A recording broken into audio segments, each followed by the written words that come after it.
a little over 2 years ago, when we started this project, I started off saying I wanted to do an unsystematic theology. That is, I wanted to try and approach the discipline of theology from a very eclectic framework, a framework that invited all kinds of questions, all types of questions, and then tried to ferret out what the better questions were, and to ask those questions, and then to begin discussing kind of the parameters for how I might consider developing a systematic theology. Well, after that, we've done a couple of things. We studied some Girard. We exegeted the Gospel of Luke together. We had the little series on Simone Weil that really opened an awful lot of windows for a lot of people. And because I don't really know how much longer I'm going to keep doing this. I know I'll keep doing it through at least March, maybe April, and it may be beyond. It really does depend on a number of things. I thought it was time to go ahead and see if I could produce an outline for a systematic theology. In other words, I want to be able to give you guys the ability to have a frame that you can use when you're talking with people. Today, we're going to talk about foundations and foundationalism and non-foundationalism. It's really important at this point to bear in mind the first 4 talks I gave in the unsystematic theology group, okay? It's really important to remember that we discuss the importance of trust as the basis for Christian thinking. The reason I mention that is that we are in the age now where we are essentially, we're going to be leaving postmodernism within the next decade. It has run its course, just as modernism ran its course, just as the pre-modern period ran its course, just as the Middle Ages ran their course, just as late antiquity ran its course, and so on and so forth. We move through these periods of time and space in history where there are these dramatic and radical changes in thinking, in society, and those sorts of things. And we're entering one now. Essentially, from my perspective, one of the things that postmodernism did was it showed the real problems of foundationalism, which we're going to discuss in a minute. But it did not really provide a solution. It was able to clearly diagnose the patient, but it had no cure.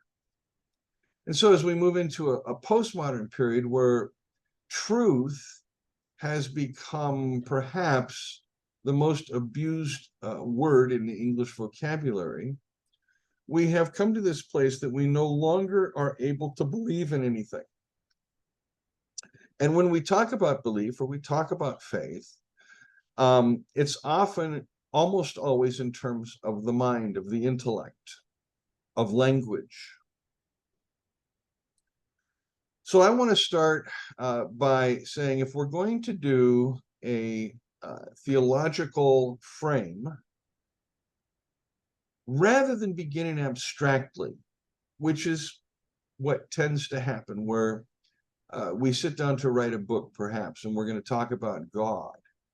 And we think we know what the term God means. We think we know what the term Jesus means. We think we know what the term church means. We think we know what the term sin means. We think all these terms, all these language units, carry with them a lot of hidden presuppositions, and those presuppositions carry beneath it a worldview.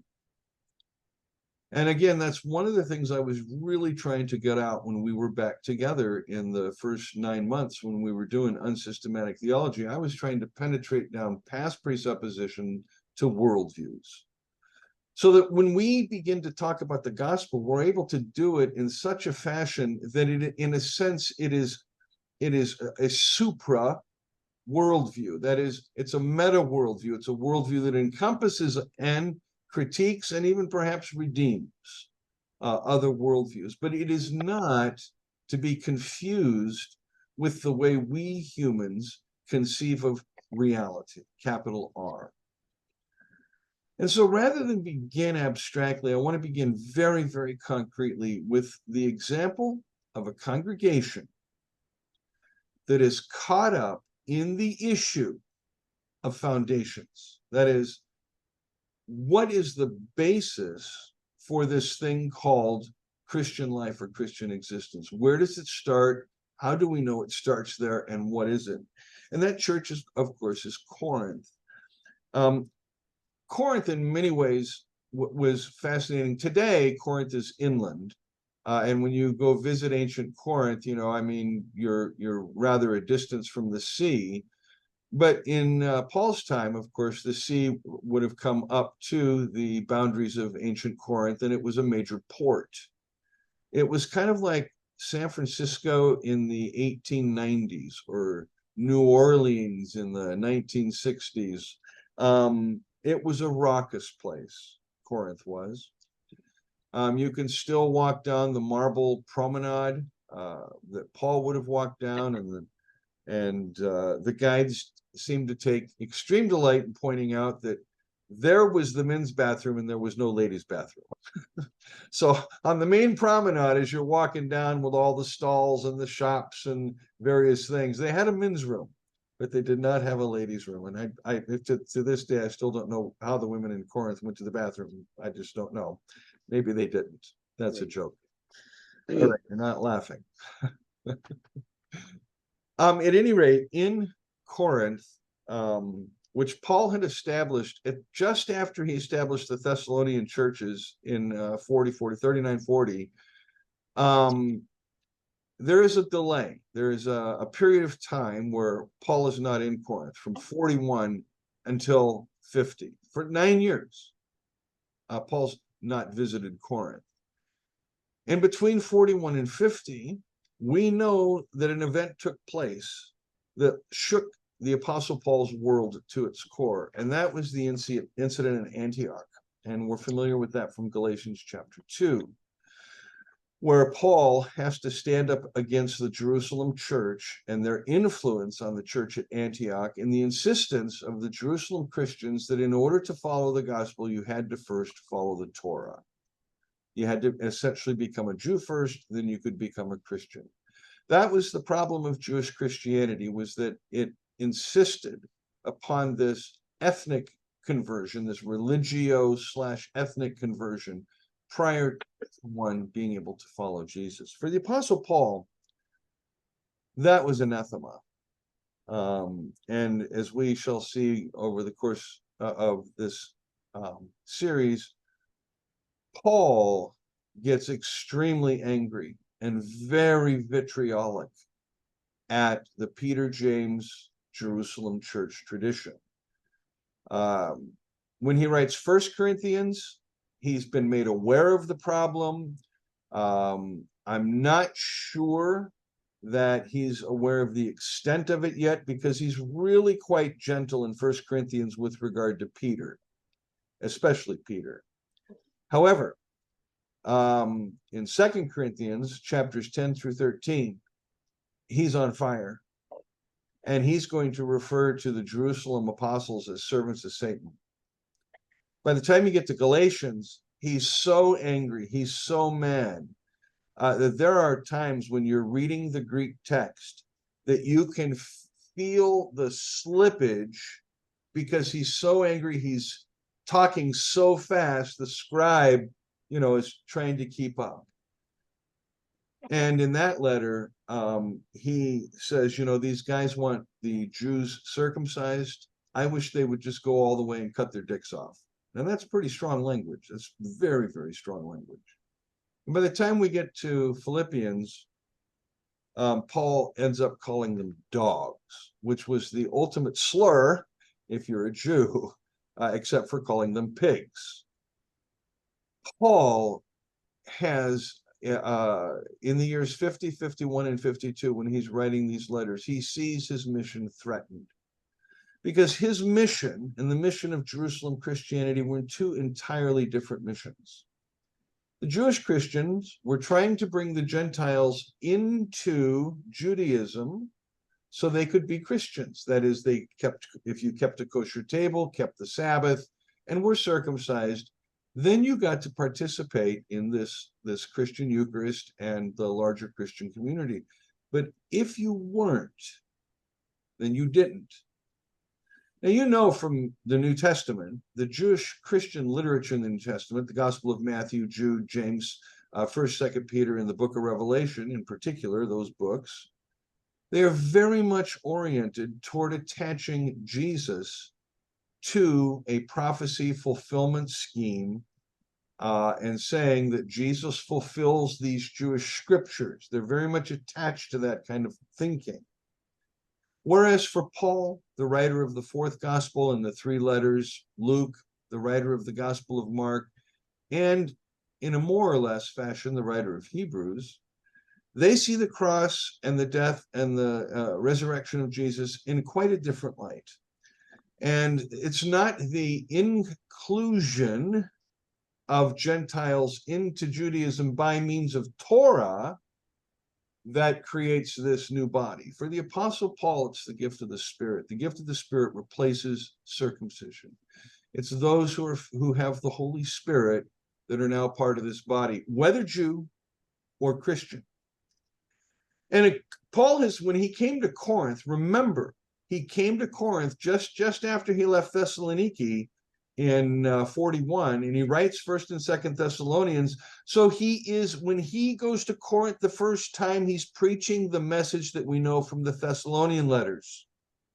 But between 41 and 48, Paul's theology changes. And if you took the Paul seminar, you saw how we looked at that by comparing the Thessalonian correspondence to the first letter written after this long interval of 8 years, and that's Ephesians, what we know as Ephesians. And we saw that the eschatology is different. The frame of reference is different. There's a complete and utter tossing out of the eschatology of Second Temple Judaism and a complete reorientation of the eschatological perspective in Ephesians, where the Trinitarian God of chapter 1 reconciles all, Jews and Gentiles. And Paul uses the temple metaphor. It says, by taking down that dividing wall of partition that would have existed in the temple that separated the court of the Gentiles from the court of the Israelites, God takes down that wall. Jews and Gentiles are one by virtue of the gift of the Spirit. So what happens now is that we get to around the year 50, and Paul hears that the Jerusalem church is out visiting his churches. They're coming out there and they're going to missionize his mission field. And in 1 Corinthians, it would almost appear as though Paul is saying that they're welcome to come in and join him. But as we'll see in a moment, he's quite clear that they had better build on the foundation that he's built on, or there will be severe judgment. When these Jerusalem Christians began going around the empire and bringing this Torah-oriented Christological perspective with them, it is going to come into a head-on clash with the Pauline gospel. And this is what happens in Corinth. There are those who remember what Paul said, and now he's preaching a different message. And so he has to defend his apostleship in these letters, because apostles don't change their message. They have one message and that's it. And that's the James Peter tradition. They do the same message from the beginning, boom, boom, boom, boom, boom. But when Paul rejects the theological frame that they use, they are perceiving him as abandoning the faith. Because for the Jew, Torah, temple, and land were the 3 pillars upon which Judaism stood. To eliminate Torah immediately creates a crisis, just as some years later, the destruction of the temple would create a crisis. And then 50 years after that, the Jews lose the land. And in the 2nd century, we know the Apostle Paul is perceived as the Antichrist. And so I think that kind of mimetic rivalry is already starting between Paul and Peter, Paul and James, Paul and the Jerusalem church tradition. And we see it reflected in Corinth, where not only is Paul being accused of changing his mind, of being wishy-washy. Well, you preach this to us, and now you're preaching this to us. His view of the church as one body is also coming under attack.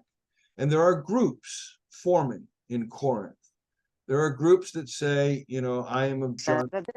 There's others that say, I am of Karl Barth. And there are others that say, you know, I am of Dietrich Bonhoeffer, and others that say, I am of Rene Girard. And I'm using modern names, but the point is you had these cliques in Corinth oriented around Apollos, who was an Alexandrian allegorist, as far as we can tell, Peter, and Paul himself. Those are the main 3 figures, except for somebody named Crispus, but I suspect that is a textual corruption, and it should be Christus. And you actually had some people saying, well, you're of Paul, you're of Peter, you're of Apollos, I am of Christ, you know. And we have this divided body. Now, here's what Paul says. Christ did not send me to baptize. I'm reading chapter 1, verse 17. Christ did not send me to baptize. This is really important, because you have to ask yourself, what is he saying here? What he's doing is he's recognizing there is a difference between the evangelistic task and the task of baptizing, which occurs after the catechetical process. Paul says, I came to bring you the message. I did not come to do the whole dedicate process with you and then baptize you into the body. That's others' jobs to do. And he cites Apollos as one of those who evidently comes in and is doing this kind of work. The problem is this. Does the Christian didache, that is, does this what we've referred to before as this ethical substratum, does it matter if you bring Torah into the equation? Does it matter? And for the Apostle Paul, it matters greatly. But he goes on to say this. Christ did not send me to baptize, but to preach the gospel, and not with eloquent wisdom, lest the cross of Christ be emptied of its power. This is the first indication we have from Paul that there's a type of language that can be used to communicate the gospel, and it is not eloquent wisdom. Now, the reason I mention that is when we get to the 4th century and Augustine, and his book on Christian doctrine, I've got to find the page where I forgot to put my bookmark in this.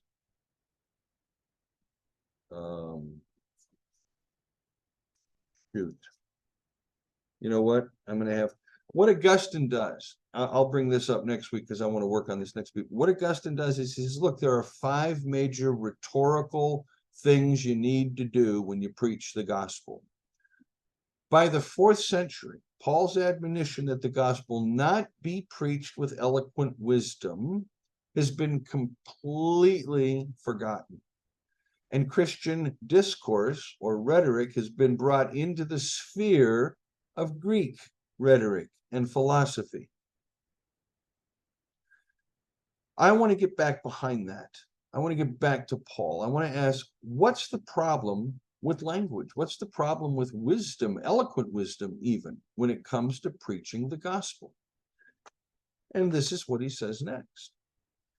The word of the cross is stupidity to those who are perishing. But to us who are being saved, it is the power of God. For it is written, I will destroy the wisdom of the wise, and the cleverness of the clever I will thwart. Paul's going to begin using a biblical catena of texts here, where the wise man is criticized, in order to demonstrate that it is the weak and the weakness of the world through which revelation comes. Revelation does not come from the top. It does not come from glory.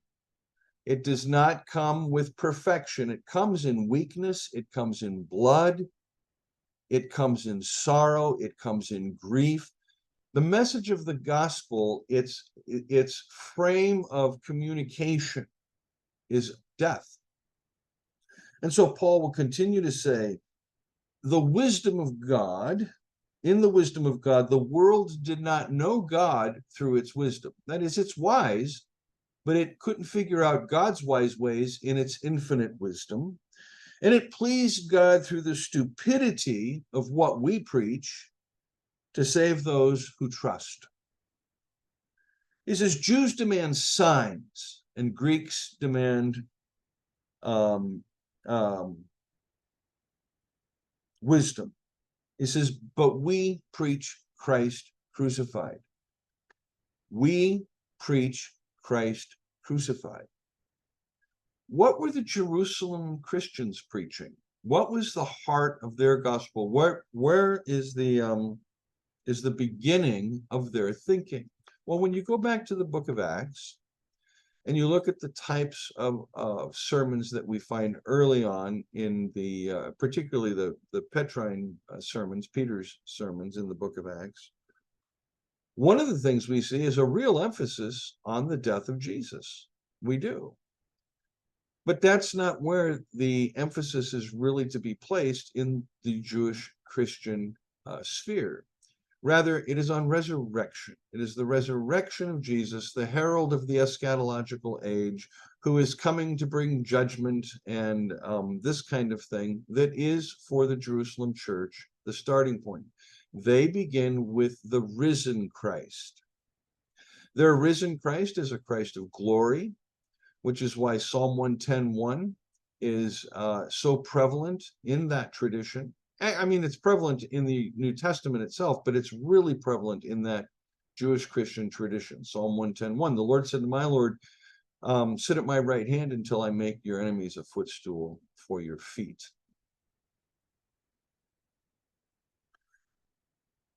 Paul continues, we preach Christ crucified, a stumbling block to Jews and folly to Gentiles, but those who are called both Jews and Greeks, Christ the power of God and the wisdom of God. Christ is the power of God and the wisdom of God, or Christ is the powerful wisdom of God. We can take the chi there, the word and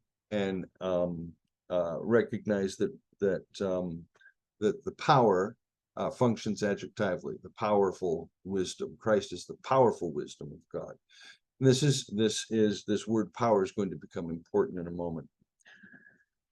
Now, Paul will use the Corinthians as an example. He'll say, look at you guys. Now imagine this letter is being read in the house church. And Paul's saying, look at you guys. Not many of you were rich. Not many of you were wise. Not many of you were educated. You know, when it comes to worldly standards, you weren't powerful. You know, you were the weak. You were the slave. You were the woman. You were the tanner, the shopkeeper. You weren't anybody important. You weren't important. But God chose you, Paul says, low and despised, to shame the world, to bring to nothing the things that are. This is the entire point of the cross. You see, now Paul's saying, just as God revealed God's self in the lowliness and meekness of the dying, suffering servant, so Paul says, God is revealing God's self in you. Look at you. You who were nothing have now become children of God. And he will chide them in a minute. He's going to say later on in the letter, you know, look at you. You're already rich while we remain poor. You're already elevated while we are crushed. The Corinthians' problem was, if they listened to Paul, they could not listen to the Jewish Christian message. Because the Jewish Christian message starts with divisions, hierarchies built in. Paul's message doesn't. And so we're going to have a clash of worldviews in Corinth. This clash continues. Paul says, excuse me, among the mature, we do impart wisdom, although it is not a wisdom of this age or of the rulers of this age, who are doomed to pass away. We impart a secret and hidden wisdom. This language, if it's not ringing bells in your head about Gnosticism, it ought to. It really ought to. Not that Paul's being a Gnostic. I think he's using the term hidden here intentionally to get the Corinthians goat, because the real issue in Corinth is going to be Gnosticism. That's the real problem in Corinth. And Gnosticism, my friends, is not a Greek phenomenon, it's a Jewish phenomenon. Gnosticism has its origins in Samaritan Jewish thinking combined with Greek philosophy. That's Gnosticism. And it begins taking shape around the time that Jesus is in the early, Jesus dies in the early church's beginning. So it's a Jewish phenomenon. And you see Gnosticism in Corinth, you see the same Gnosticism in Colossae. And we're going to discuss in a moment the bottom of this and what it means for us. But Paul continues to say, we impart the secret hidden wisdom of God, which God decreed before the ages for our glorification. None of the rulers of this age understood it in their wisdom, smart as they are, because if they had, they would not have killed Jesus. They would have let him live a long old life and die naturally. And then he would have never disrupted the system. But they killed him. And God's response to that, the Father's response to that, was to raise Jesus from the grave. Now, in chapter 3, where Paul is continuing to talk about the apostolic ministry, he says, what is Apollos? What is Paul? Servants through whom you believe, as the Lord assigned to each. I plant, Apollos waters, but it's God that brings the growth. And he will go on to say, according to the grace of God given it to me, like a skilled master builder, I laid a foundation, and another man's building on it.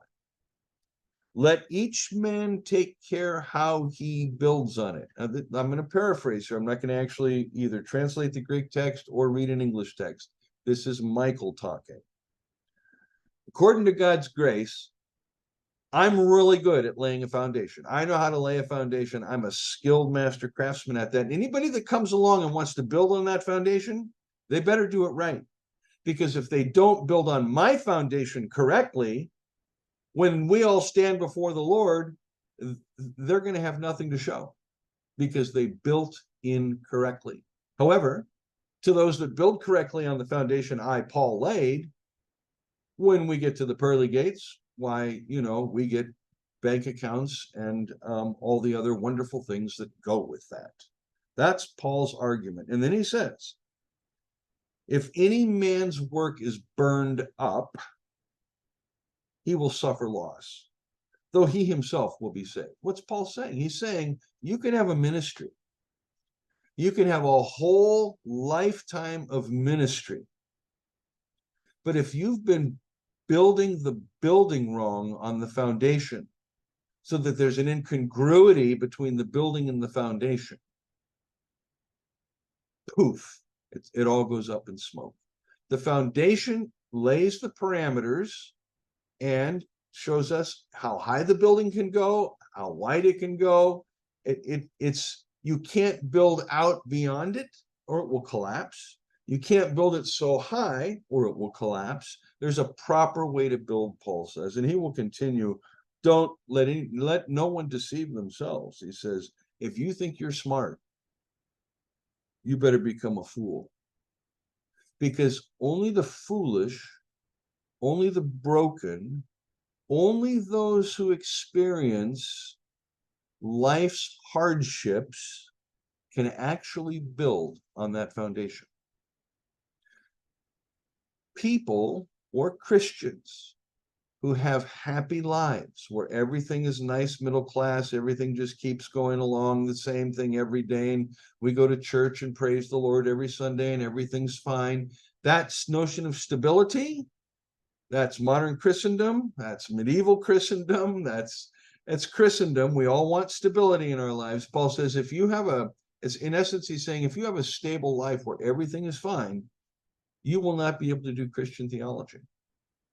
You can only do Christian theology when you find yourself in the gutter, when you find yourself on a cross, when you find yourself thrown out of a community, when you find yourself broken, heartbroken, whether for external circumstances or internal ones.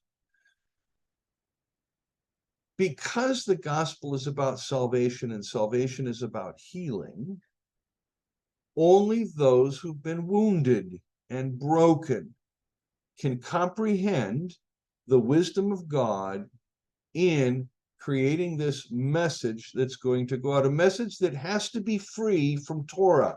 If it's not free from Torah, what happens then is that one is back in the realm of religion, where every little thing has to be figured out. Is this right or is this wrong? Is this right or is this wrong? Is this right or is this wrong?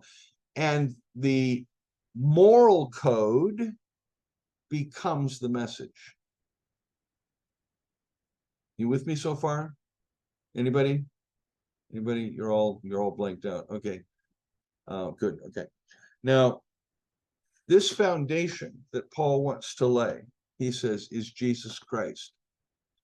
But he's already articulated earlier in the letter, it's not just a Christology. He's not saying, oh yeah, Jesus is the center of my faith, or I've got a Jesus-centered gospel, like the guy up in Redding, California, the nut job up there. I've got a Jesus-centered gospel. No, you don't. I mean, you might talk about Jesus. You might refer to Jesus' teachings on the kingdom and the prosperity gospel like you do up there. But it is not a true Jesus-centered gospel, because a true Jesus-centered gospel is a Jesus Messiah crucified center. It starts with the cross. This was the whole burden of the paradigm change I made in the book, Knowing God. Rather than start with incarnation, life, crucifixion, resurrection, ascension, I started with crucifixion, resurrection, ascension, and then went to incarnation in order to connect the incarnation of Jesus with the coming of the Spirit, the life of Jesus himself, and discipleship. But the West, the entire Western tradition, begins with incarnation. And when we begin with incarnation, we are always going to have an abstract theological model, because the doctrine of so-called doctrine of the incarnation is not something that's discussed in the New Testament. It's not a doctrine in the New Testament. It's not, you don't have any New Testament writers sitting there trying to parse Greek vocabulary to figure out how Jesus can be of one who homoousios with the Father, as it were. That comes much later at Nicaea. The New Testament writers live in, or I should say the Pauline, Johannine gospel tradition writers live in this world where Torah has been completely done away with. It has no place in the Gentile Christian life, none. And it will be the burden of the second century churches to deal with that, and ultimately it'll be the lawyers like Tertullian who will begin creating this law gospel framework that ends up in Augustine and then Luther and then Calvin, Protestantism, Catholicism, all of it in the Western tradition, where gospel, we are given the gospel, we are saved so that we might obey, that is, so that we might follow Torah. And you're familiar with this. The Protestant tradition says you're justified and then you're sanctified. And so justification is, believe in this forensic penal transaction thing that goes on with Jesus and God. But sanctification, well, what is sanctification? Sanctification is about following the laws, following the rules. There's that moral code, again, being introduced into the didache of the church.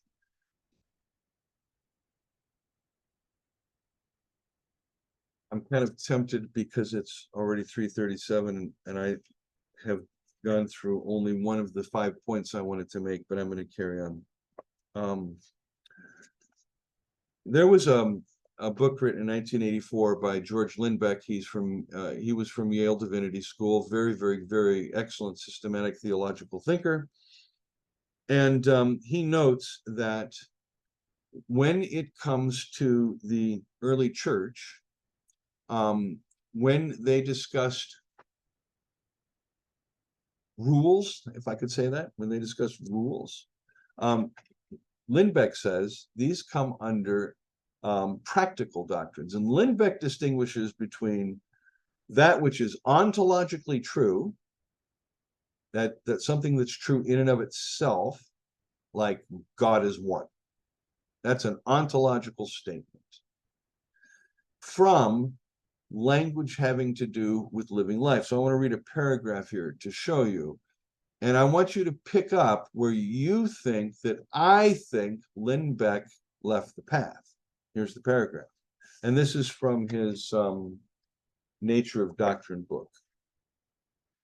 Some practical doctrines, such as the law of love in Christianity, are held to be unconditionally necessary. That is, everybody agrees that Christianity is about the law of love. They're unconditionally necessary. They are part of the indispensable grammar or logic of faith. There are, for example, no circumstances in which Christians are commanded not to love God or neighbor. Other rules, however, are conditionally essential. This is the way most churches now interpret the prohibition against Christian participation in war. It applied in the early days of the church. It may be mandatory for individual pacifists with a special vocation, and it perhaps is or will once again become communally mandatory in the nuclear age. But under the circumstances prevailing during most of Christian history, pacifism has not generally been regarded as obligatory. It is not, so most churches hold, an unconditionally necessary consequence of the Christian rule of love, although it may be conditionally necessary. I'm sure you saw that the moment I read the fact that pacifism is a conditional necessity is where I disagree fundamentally with Lindbeck. And here's the problem. If we are not willing to take this pacifism of Jesus seriously, we can't attribute it to the Father. How do you go from saying Jesus is nonviolent to saying Jesus and the Father are one without at the same time saying the Father is nonviolent? That is, you move from the practice of Jesus to the ontology or the character of God. That's the biblical frame. We start by looking at Jesus. We see who he is in the gospel tradition. We see how he engages, and from his message and his life, we are able to discern the character of God. Now you could say, okay, well, you got narratives in the Gospels like the cleansing of the temple and this, that, and the other, where Jesus looks pissed off, or the leper in Mark 1, some manuscripts have Jesus getting angry with him because he doesn't believe in this and that. Okay, I agree those texts are there. But if we interpret them from the framework of the Janus-faced God, we're only going to end up with a Jesus that reveals nothing. It's only when we recognize, as Paul said, the foundation, Christ crucified. What is that foundation? Christ crucified. What's happening in the Passion event?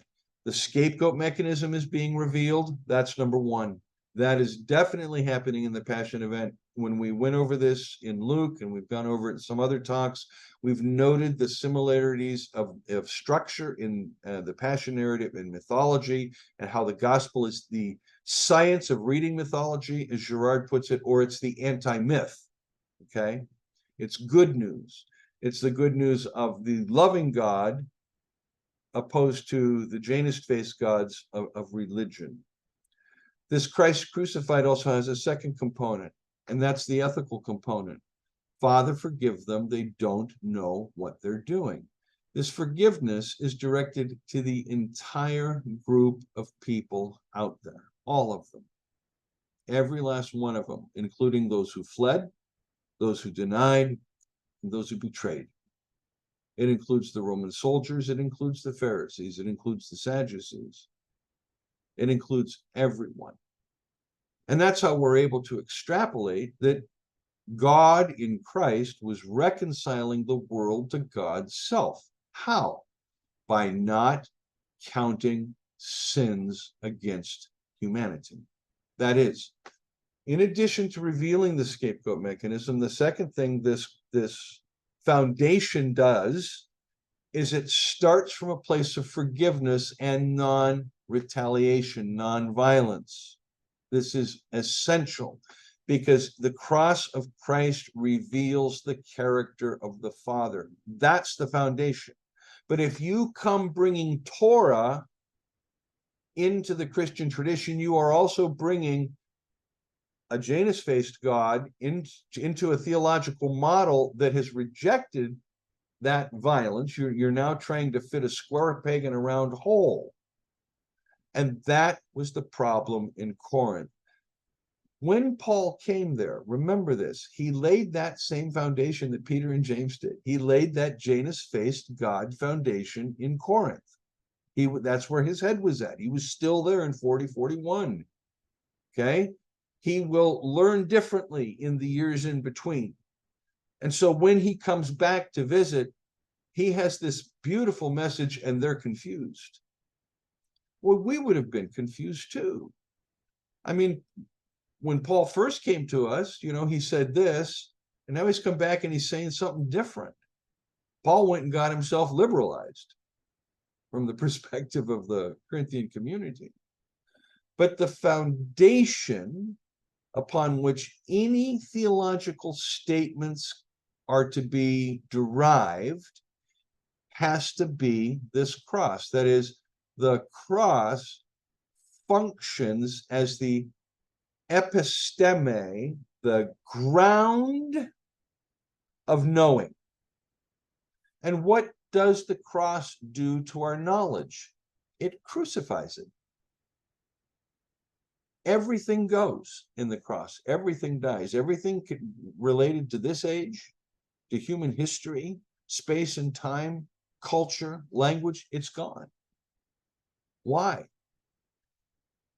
Because, as we've suggested before, we have turned this foundation of a loving God, this foundation who freely forgives all, who brings Jews and Gentiles together, not through Torah, but through the gift of the Spirit. This, for Paul, was the breaking point between him and the Jerusalem church.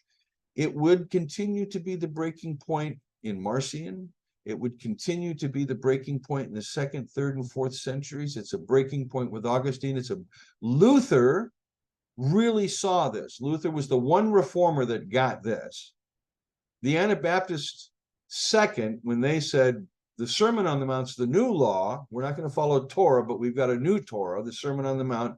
So they're starting to, turn that Sermon on the Mount into a law. And then, of course, the Calvinist tradition, which actually brings law right back into the Christian life in the doctrine of sanctification. The Lutherans don't do that.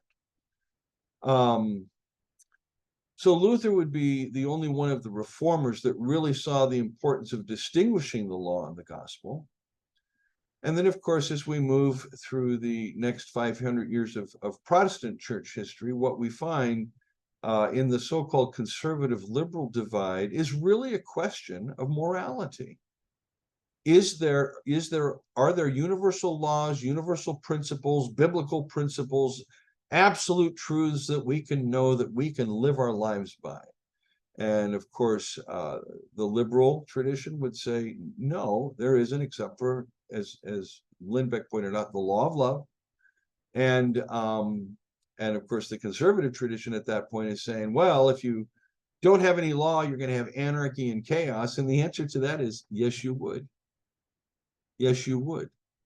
But because the gospel does away with the law, it is the gospel that is actually doing away with one of the pillars of culture, which is prohibition or law. The function of the gospel is not to make the world a better place. So it's not to save culture. It's to transform persons' lives, people's lives. That's the point of the gospel. Now, next week, when we gather together, what we want to do is we want to examine the influence and the importance of this foundation, which is not Gnostic. It's not knowledge-based. Okay? And we're going to explore the problem of foundationalism, because what we end up with in foundationalism is we establish a foundation abstractly, but then we realize there's something underneath that. And then we probe deeper and there's something underneath that, and there's something underneath that, and so on and so forth, until we end up as a postmodern going, there is no foundation. You can dig and dig and dig and dig and dig and dig and dig, and there is no foundation. There is no truth. But of course, today, there does seem to be at least a dawning awareness on the secular level that it is through the eyes and the ears and the lens and the experience of the broken and the weary and the poor in spirit and those who mourn that we are to hear the gospel. It is not, the gospel cannot be found where there is stability or perfection or glory, or those kinds of things. That's where you get religion. And so the New Testament itself bears witness to the problem of foundations. The New Testament recognizes that the issue with regard to foundations is Torah and the relationship of Gentiles to Torah. And third, the New Testament is going to reframe the entirety of what knowledge is, what constitutes knowledge, and the right frame of reference. And so we'll explore that next week. I've gone long enough here. I'm going to open it up for conversation.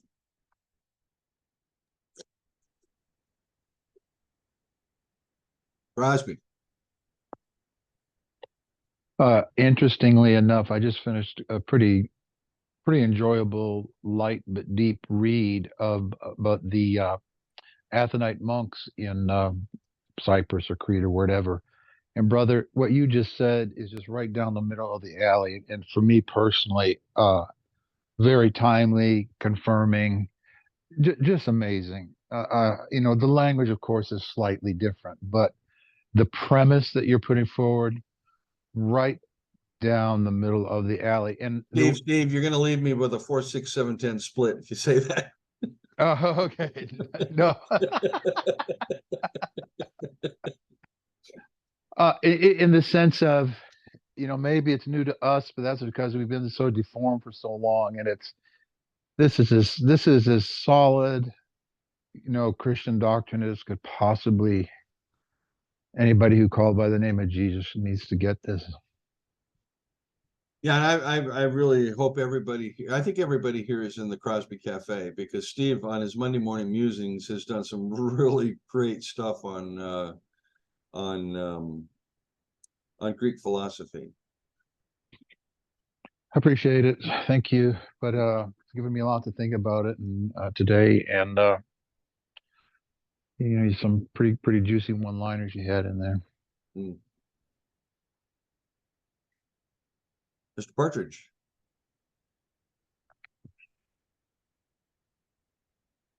Anytime I take on Plato, I've always got Mike there. And I know I have to Yeah. be very careful.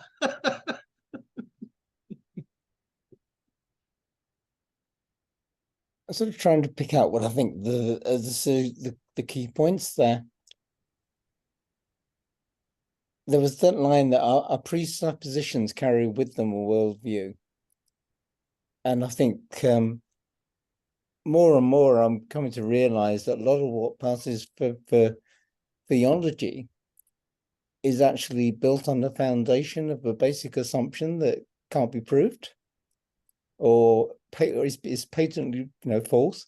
If your theology, say, comes from Genesis chapters 1 and 2, then you're building on shifting sand.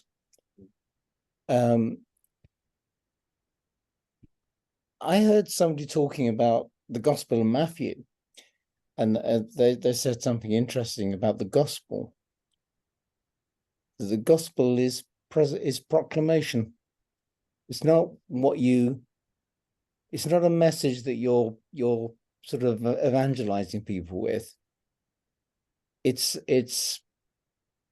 present tense, and it's a person that you're confronting them with. And as that then leads me into questions about, well, how is this different than, say, mysticism? One of the problems with mysticism is that it can easily be quite subjective. But there's obviously a link between trust and revelation. And I suppose some of the sort of the new perspective on Paul, where it talks about the faith of Jesus rather than our faith in Jesus. I find that quite helpful at that point. Yeah. And yeah, just your final point that we experience God in the brokenness of this world. And again, I think what you did on Simone Weil, I think, and what Bonhoeffer did as well. It all fits. It all works together. In other words, we have a theological tradition we can lean on, and authorities we can use to substantiate this approach. Good ones too. Yeah. Ones who literally gave their lives, for it. Yeah, the subjective objective thing we're going to tackle next week. I've got a stack. This is the stack of books I have all the quotes from for today, and I never even got to them. But yeah, well, that's what we'll look at next week. Now I'm already behind, but I have until April, so it's good. I just think, yeah, go ahead. No, I have a conference call tomorrow with some brothers, and the good brothers, in the sense of nothing crooked in them, no agenda, good in that way, faithful friends, good brothers. But this conversation isn't anticipated because I've already tipped my hand. But it goes like this. Well, we have another generation coming up, and we owe them answers, and we need to. And I'm just seeing the whole premise is so thoroughly entrenched in rationalism. And that it's the Bible. We have to properly explain the Bible, and the premise is if you just get the right information, to the right questions, boy, we're going to make some great spiritual progress. And so tomorrow I'm going to have the privilege of disabusing them of that belief system, and it's going to be an interesting conversation. I've got a couple of strategies. I'm going to try to talk them into doing a little role playing. But what you said about, I'm paraphrasing, about the cross being the locus of revelation, or something like that, and that knowledge.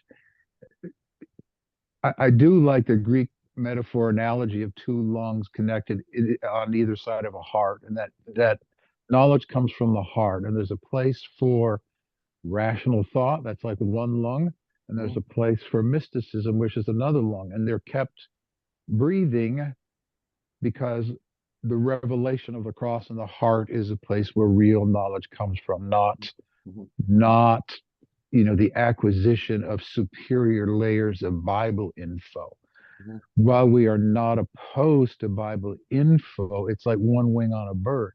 So anyway, tomorrow at 8 o'clock, I'm having this conversation, and I love these guys. I've known them a long time, but Michael, for me, it's the template. There's an imprint on their soul of 500 years of humanist, rationalist, um, Yeah.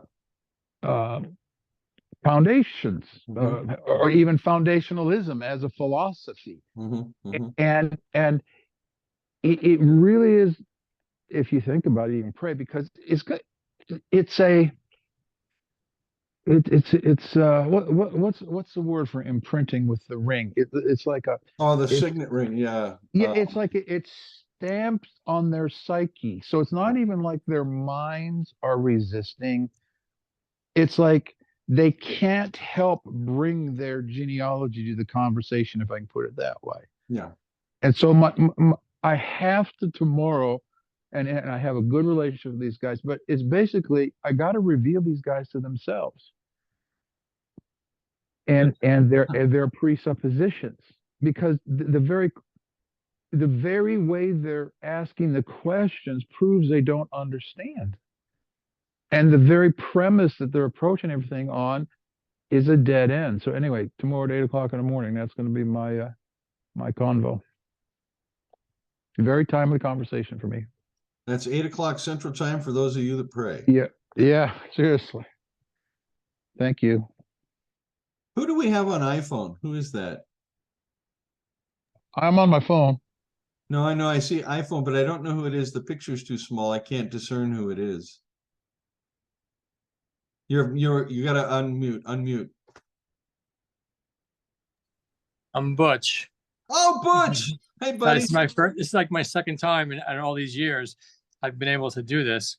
So, and I was just thinking about some of the things you were saying, and after spending the last month or so in the foxhole, the knowledge part doesn't really help you. It's only trusting that God is good that has gotten me through this foxhole I've been in. I was in the hospital for half a month I had a heart attack, and now I have a broken back. And so the whole thing about knowledge, it doesn't hold the water when you're in the foxhole. No, it doesn't, does it? It doesn't. Yeah. Just trusting that that God loves you is all you can do. Yes. Yes. Yes. Yes. Yes. Oh, I'm with you, bro. I'm with you. You made me nervous there when you went into the hospital. Made yourself nervous. Oh, you're muted again, Butch. My wife is still nervous, but yeah. So I'm on the other side now, but it's a long Good. recovery process. Yeah. Well, we're here with you, mate. But I'm thankful I can be here for these meetings now. Yeah, right. So Excellent. that's been good. Yep. Yeah. We have Carol, Sue, and Valerie. Anybody want to chime in? Unmute yourself. Jump in.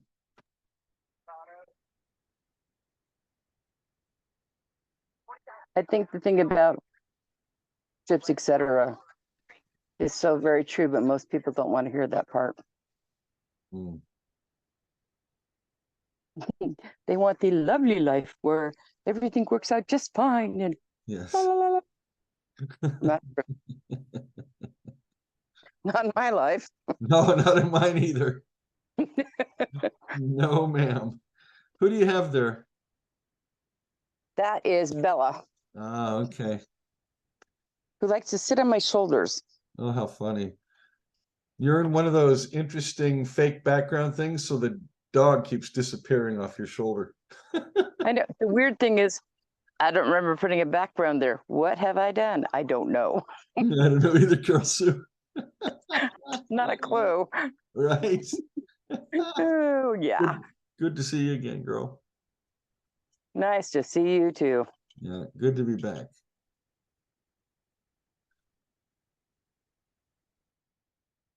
Well, come on, peeps. It's only we've still got some time if we want.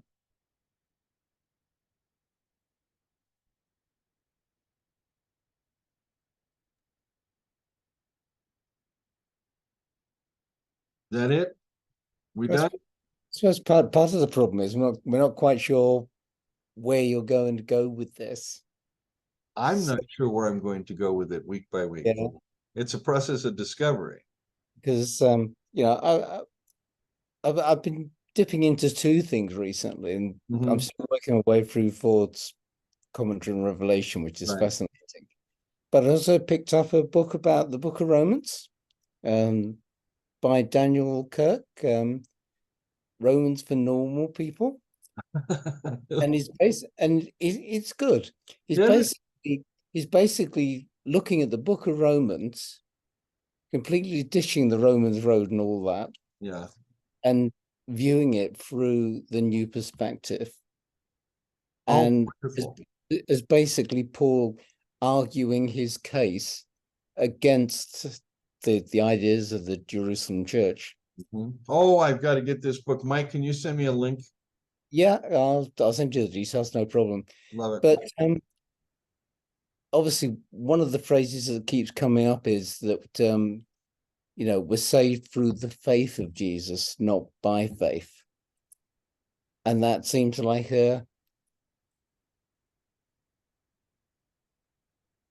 it's something that is outside of us, Mhm. that reaches in and touches our lives. So, there's revelation there. Mhm. And for me, that the gospel is as much about the example of Jesus as anything that he ever said. Mhm. That's right. And it's this redefining in my head of what the gospel means. Because you ask people, what is the gospel?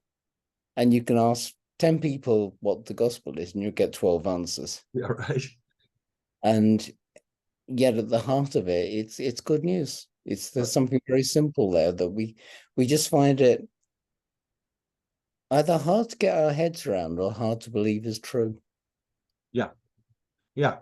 Well, I wanted to I had an what Steve, what do you call it when you get an insight but you're a charismatic, a revelation or something? I forget what the term is. Don't. That's too wide a door for me to walk through, and I'll never shut up. So Anyway, I'll label that however you want. I had a thought this morning when I was having a conversation with Valerie, and I said, today I'm going to talk about ethical epistemology, not the epistemology of ethics, but that the episteme is an ethic. So instead of starting with an ontological frame, we start with an ethical frame and move to an ontological one, rather than starting with an ontology and then trying to figure out where that ends and practical begins. Or philosophically, we're beginning with the particular and moving to the general, rather than the general and moving to the particular. Or in Karl Barth's language, faith seeks understanding, and that's different than understanding seeking faith. And we want to do faith, which has its own rationality. And I was going to talk about Tom Torrance today, but that'll have to wait till next week. So.